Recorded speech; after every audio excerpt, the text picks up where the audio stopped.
Parietals is the system, it's like the visiting policy that Notre Dame has, so members of the opposite sex can't be in a dorm after midnight on the weekdays or 2 a.m. on weekends. Is think about it as your family is hosting Thanksgiving dinner or some other big event.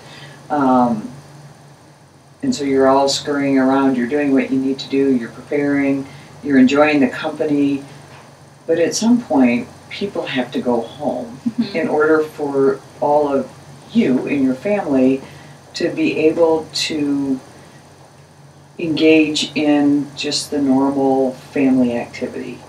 So in a similar way, that's Parietals.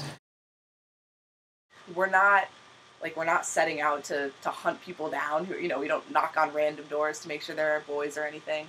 But it's more of a keeping an eye on making sure that people are following the rules. Overnight Parietals are from the university's perspective, are a pretty serious thing, which could result in someone losing their right to live on campus. Rare is the soul who will directly ask me the question, but they kind of get there about, well, Parietals and, you're just trying to keep us from, having sex. And I'll look at them and go, you could have sex at 2 in the afternoon. There's nothing magical about 2 in the morning. So those are two separate policies. So it's to have that facade out for the wealthy alumni that want their donors. Yeah, everyone that knows we have a that good Catholic character here. Yeah. Anyone that wants to be having sex is still having sex. Yeah. It doesn't prevent that. It makes it look like we're preventing it. People can have sex between 9 a.m. and 2 a.m. or after 2 if they want.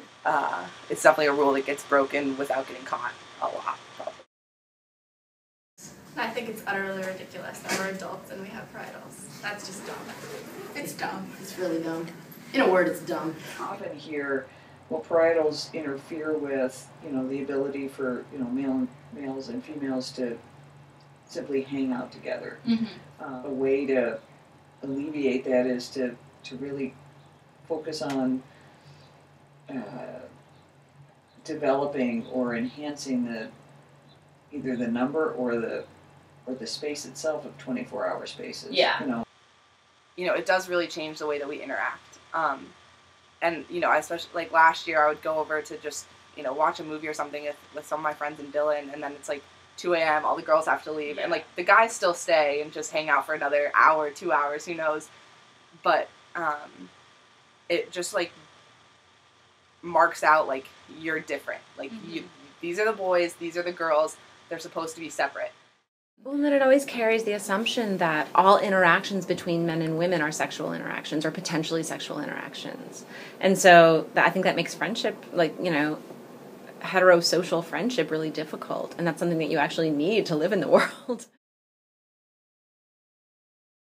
I don't think they're equally enforced, though, between girls and guys dorms, which I know has been said before, but that's certainly a double standard that exists. Because we should all be held to the same standards, but for whatever reason, the female rectors maybe are just more,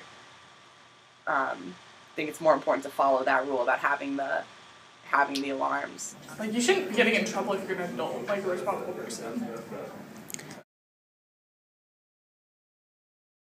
People at other schools don't have to deal with Parietals, so they're able to,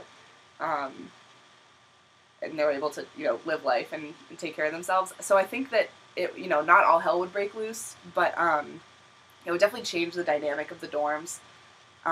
If a girl's boyfriend was able to be over all night without, there was no reason for him to leave, then, that would change her relationship with her roommate, potentially. People who are already doing it are just going to keep on doing it, and people who aren't aren't. I think it would make people safer because they'd be less afraid of getting in trouble were something to happen. But I think that if we still had single-sex dorms but no Parietals, the culture in general wouldn't change much. It can get people into situations that may end up being negative situations. For example, if a girl's over in a boy's room and then that lose track of time or whatever, and it's 2:30, then she's probably going to end up spending the night because it's safer to just try and leave at 10 or 9:30 in the morning than at 3 a.m. And that could lead to her being in a situation that she's not comfortable with and making decisions that the university probably wouldn't be comfortable with either.